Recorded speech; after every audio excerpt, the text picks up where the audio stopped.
여러분, 건강한 인간관계는 뭐라고 생각하세요? 독립적인 관계다라고 말씀드리고 싶어요. 그러니까 좋은 관계의 조건은 서로 의존하고 집착하는 관계는 사실 건강하지 못한 관계예요. 관계를 맺다 보면은 그러니까 관계를 위한 관계만 있는 경우가 있어요. 나이 들수록 인간관계에서 특히 피해야 하는 태도나 행동은 무엇인가요? 결론적으로 말해서 말이죠. 남의 평가에 너무 목매이면 안 됩니다. 그러니까 남들이 하는 나의 평가에 대해서 내가 너무 집착하면 안 된다는 말이에요. 내가 인간관계가 힘들어지는 이유는 그러니까 사람들의 평가나 말 한마디에 지나치게 영향을 받아서예요. 그러니까 실존주의 철학자 샤르트르의 유명한 말 중에 타인은 지옥이다라는 말이 있어요. 사실 남들과 같이 있다고 해서 무조건 그러니까 불행한 건 아니에요. 그런데 내가 삶을 주도적으로 이끌지 않고 누군가의 막 눈치를 보면서 막 타인의 평가에 내가 막 좌지우지 되잖아요. 그 순간 내 삶은 지옥이 돼요. 그러니까 왜 지옥이라는 거에 이제 본질적인 그 의미는 자유가 억압되는 거잖아요. 내가 하고 싶은 거를 못 하고 그런 상황들이 어떻게 보면 지옥 같은 상황인 거잖아요. 근데 내가 타인의 평가에 이제 의존하게 되면은 내 삶을 자유롭게 내 마음대로 사는 게 아니라 계속 남들 눈치를 보면서 하니까 그게 이제 타인은 지옥이다라는 이제 명언이 작동하게 되는 거거든요. 그래서 타인의 평가에 의존하게 되면은 인간관계가 굉장히 이제 힘들어지는 거예요. 그리고 이제 타인의 평가에 의존하게 되면은 생기는 문제점이 있는데 그게 뭐냐면요. 그러니까 일단 나를 평가하는 사람들이 정말 다양하다는 거예요. 뭐냐면은 인간은 개별적이고 독립되는 이제 어떤 존재입니다. 그러니까 각자 저만의 관점이 달라요. 내가 이제 타인의 평가에 의존하잖아요. 그 평가라는 거는 그 각자 저마다의 사람들이 각각 개별로 자기만의 그냥 인생관이나 뭐 관점을 통해서 평가한 결과물인 거거든요. 평가의 기준이 사람마다 다 다르다고 보시면 돼요. 그러면 삶은 정말 피곤해질 수밖에 없어요. 제가 예를 들어 설명드릴게요. 내가 이제 10명 정도 되는 이제 등산 커뮤니티에 속해 있다고 생각해 볼게요. 그러니까 매주 같이 등산을 가는데 그러니까 내가 오늘은 어떤 옷을 입고 가야 되지? 이런 고민들이 이제 있을 수 있거든요. 근데 이때 내가 너무 이제 비싼 옷을 입고 가면은 분명히 그 커뮤니티에서 질투하는 사람들이 있을 거예요. 근데 반대로 내가 너무 저렴한 옷을 입고 가면은 은근히 막 무시하는 사람들이 있을 거예요. 그러다 보면은 내가 도대체 어디에 장단을 맞춰야 될지 이제 고민이 되기 시작하는 거거든요. 그러니까 이게 다 내가 남의 시선을 중요하게 생각해서 벌어지는 일이에요. 그러니까 사실 내가 좋아서 등산을 가는 거고 남들이 뭐라고 하든 어떤 평가를 내리든 내가 그냥 좋아하는 옷을 입으면 되는데 내가 그러지 못하는 상황에 처하게 되는 거예요. 그러니까 자유가 없는 거죠. 그러니까 이렇게 남의 평가에 신경을 더 쓸수록 결정의 폭이 좁아지게 되는 거예요. 결국 우리는 어떻게 돼요?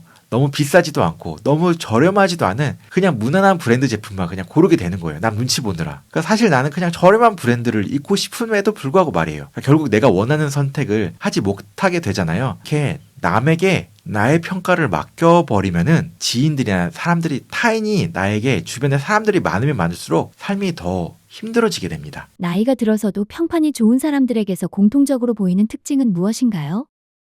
한마디로 표현하면은 선을 잘 긋는 사람들 있잖아요. 이제 인간관계의 선을 그냥 칼같이 긋는 사람들, 뭐 그런 사람들 아니면은 아니다, 된 건 된 거다 이렇게 분명히 말할 줄 아는 사람들이 평판이 좋다고 생각해요. 그러니까 우리는 흔히 착하고 남의 부탁을 다 잘 들어주는 사람이 평판이 좋다고 생각하잖아요. 근데 사실은 그렇지 않아요. 그러니까 진짜로 평판이 좋은 사람이라는 건 타인의 기대를 조절할 줄 아는 사람입니다. 이게 무슨 뜻일까요? 타인의 기대를 조절한다고요? 사실 여러분 모든 부탁에 좋아요, 괜찮아요, 그렇게 할게요 라고 다 받아주다 보면요. 처음에는 그게 이제 좋은 사람이라고 비춰질 수도 있어요. 근데 어느 순간부터 말이죠. 사람들은 그거를 당연하게 여기기 시작해요. 그러다가 내가 단 한 번이라도 거절하잖아요. 그때부터 그 사람은 말이죠. 요즘 변했어라는 말을 듣게 됩니다. 그러니까 결국 평판이란 건 말이죠. 얼마나 많이 도와줬는가, 남에게 잘해줬는가가 아니라 얼마나 일관성 있게 나를 자기 자신을 지켰는가로 결정이 돼요. 아닌 건 아니다. 선을 잘 그는 사람들은 이렇게 자신을 잘 지키고 일관되게 행동할 수 있는 사람들인 거예요. 왜냐하면 그게 자기 자신이니까. 자기 자신대로 이제 행동을 하는 거니까. 그러니까 그렇게 행동에 일관성이 있고 자기 자신대로 행동을 할수록 그러니까 신뢰를 얻게 되는 거예요.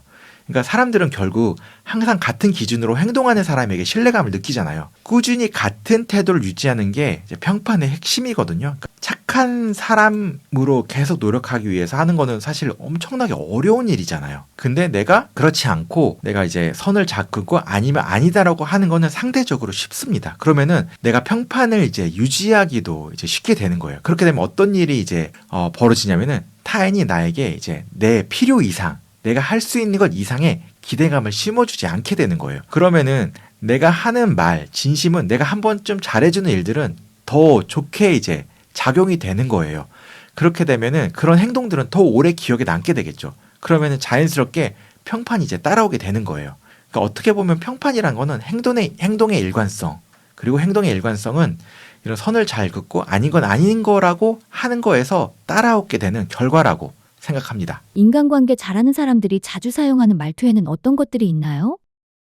제가 하나 굉장히 좋은 방법 하나 알려드릴게요. 인간관계를 잘 하는 사람들은 말을 할 때 I 메시지라는 그런 전달법들을 많이 사용하는 편이에요. 그러면은 I 메시지가 뭐냐? 그러니까 영어로 I 하고 메시지거든요. 그러니까 이거는 한마디로 말해서 상대방을 비난하지 않고 내 감정을 중심으로 말하는 방법이에요. 그러니까 사람들이 대화할 때 너 왜 그래? 처럼 너를 주어로 많이 시작하죠. 너는 뭐 게을러. 너는 뭐 이런 사람이야. 사실 이런 너로 주어로 시작해서 말하는 방법은 그러니까 듣는 사람을 쉽게 방어적으로 만들어요. 근데 반면에 네가 그럴 때 나는 조금 속상했어. 이렇게 나를 주어로 말하면요. 상대방은 이제 좀 더 편하게 들을 수 있어요. 예를 들어 친구가 약속에 자주 늦는다고 해볼게요. 그럼 우리가 튀어나오는 말이 뭐예요? 야, 너 왜 맨날 늦냐? 이렇게 하면 상대방은 뭐라고 해요? 변명만 계속 늘어났잖아요. 내가 왜 맨날 늦는지. 이러다 보면 그 상대방의 이제 감정이 상하게 되고 그러다 보니까 감정이 그러면은 또 늦은 주제에 네가 뭔데 감정이 상해 이러면서 이제 싸움이 시작이 되는 거잖아요. 그런데 그 상대방이 늦을 때 나는 네가 늦을 때 나는 기다리는 동안 좀 불안했어. 아니면은 내가 좀 서운했어. 네가 늦으니까. 이렇게 말하면은 상대는 자연스럽게 내 감정에 집중하게 돼요. 그러니까 내가 서운하거나 내가 불안하거나 이런 마음에 이제 집중하게 됩니다. 그러니까 이게 바로 I 메시지예요. 이렇게 되면은 우리가 이제 어떤 상황에서도 싸움으로 이어지는 게 아니라 어떻게 대화로 이어지게 만드는 그런 힘을 갖고 있는 이제 대화 방식이라고 보시면 돼요. I 메시지에서 제가 조금 더 구체적으로 설명을 드리자면요. I 메시지는 3가지 요소로 구성됩니다. 첫째는 이제 사실을 말하고, 둘째는 그 일로 내가 어떤 기분을 느꼈는지를 이제 말해야 되고, 셋째는 앞으로 바라는 점을 이야기하는 거예요. 그러니까 예를 들어 이제 친구가 약속에 늦는 상황에 이 내용을 적용해 볼게요. 사실은 오늘 약속 시간보다 20시간 늦게 왔더라. 이건 사실이겠죠? 그 친구가 20분 늦게 왔으니까. 근데 그 다음에 이제 감정을 이야기하는 거예요. 근데 나는 기다리는 동안 나는 조금 초조했어. 이렇게 감정을 이야기하는 거예요. 그리고 그 다음에는 다음에 늦을 것 같으면 미리 좀 연락만 좀 해줬으면 좋겠어. 이렇게 내가 원하는 거를 정확하게 이제 표현을 하는 겁니다. 이렇게 말하면 상대방은 내가 비난받는 느낌이 아니라 나를 이해하려는 마음이 생기고 그 사람 입장에서는 어떻게 행동해야 될지가 분명하기 때문에 굉장히 이제 대화 인간관계를 유난하게 만들어주는 역할이에요. 그러니까 인간관계는 이제 뭐 부부관계, 친구관계에도 해당이 되는데 제가 요즘 육아를 하고 있거든요. 근데 이 I 메시지를 아기들에게 적용해도 굉장히 잘 먹힙니다. 수시로 우리도 이제 부모다 보니까 짜증을 막 내잖아요. 뭐 부부관계도 마찬가지겠지만 그 짜증을 내면서 너라는 주어로 해가지고 그 사람을 평가하고 넌 왜 이렇게 행동해? 이렇게 하는 순간 변명밖에 안 해요. 방어하려밖에 안 된단 말이에요. 근데 I 메시지를 잘 이제 쓰게 되면은 반대 상황이 벌어집니다. 내가 원하는 바대로 상대방을 또 행동하게 이제 교정도 할 수 있는 거예요. 마지막에 바람이란 역할을 이 설계대로 사실, 감정, 내가 원하는 바람 이렇게 그 순서대로 말을 하면은 내가 원하는 거를 상대방이 이제 들어줄 확률도 굉장히 높아지기 때문에 인간관계가 훨씬 더 부드러워지게 되겠죠. 그러니까 결국 이제 I 메시지를 잘 쓴다는 거는 감정을 이제 잘 표현하고 이 상대방에게 공격하지 않게 내가 원하는 거를 부드럽게 전달하는 그런 방법이라고 이해를 하시면 될 것 같아요. 그러면 관계가 부드럽고 신뢰도 잘 쌓이게 되겠죠. 사실 인간관계라는 거는 뭐 말을 예쁘게 한다 이런 추상적인 표현이 아니라 내 마음을 솔직하게 그리고 부드럽게 안전하게 표현하는 능력을 갖추는 거거든요. 그 역할을 하는 게 바로 I 메시지입니다. 인간관계로 힘들어하는 사람들을 위해 조언해 주실 부분이 있을까요? 여러분, 건강한 인간관계는 뭐라고 생각하세요? 그러니까 뭐 여러 가지 생각들이 떠오를 텐데 건강한 인간관계는 독립적인 관계다라고 말씀드리고 싶어요. 그러니까 좋은 관계의 조건은 서로가 좀 독립적이어야 돼요. 독립의 반대말은 의존이거든요. 서로 의존하고 집착하는 관계는 사실 건강하지 못한 관계예요. 그러니까 건강한 관계라는 거는 이제 독립적으로 성숙한 어른이 서로의 존재를 인정하고 존중하면서 생기는 거예요. 그러니까 여기에 의존이라는 단어는 없습니다. 그러니까 서로가 이 관계를 통해서 성장하고 성숙하게 되는 게 건강한 관계라고 말씀드릴 수 있을 것 같아요. 관계를 맺다 보면은 그러니까 관계를 위한 관계만 있는 경우가 있어요. 예를 들어 오랜 친구나 오랜 연인 사이에서 많이 발견되는 경우거든요. 그러니까 어느새부터 만나서 대화하는 것이 더 이상 즐겁지 않고 그러니까 서로의 행복을 바라지도 않고 그냥 질투만이 가득한 관계가 되는 경우가 있어요. 그러니까 서로 간의 의견을 앞세우고 지적하고 걱정한다는 이유로 그냥 비난만 막 늘어놓기만 하고요. 이렇게 서로 이상한 형태로 의존하는 경우가 바로 전형적인 의존과 집착만 존재하는 관계입니다. 그러니까 이런 거 있잖아요. 우리 둘은 친한 친구 사이니까 무조건 비밀이 없어야 돼.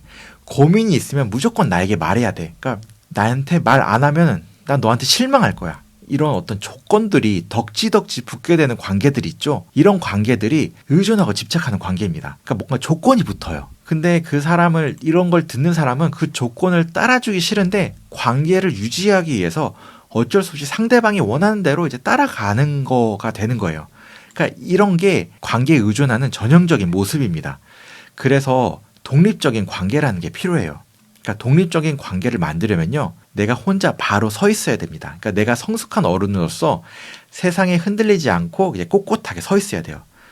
그래서 독립적인 관계라면 말이죠. 그러니까 오히려 편하게 나의 속마음을 그대로 이야기할 수 있게 돼요. 그러니까 내가 싫어하는 것을 분명히 이야기할 수 있게 되기 때문이에요. 설사 상대방에게 미움받을 것 같더라도 그러니까 나의 솔직한 모습을 있는 그대로 드러내면서 이 관계가 건강하고 서로 이해하고 존중하는 관계로 이제 빌드업을 할 수 있게 되는 거예요. 어떻게 보면 이게 독립적인 관계고 이제 서로 성장하고 성숙한 그런 관계라고 볼 수 있습니다.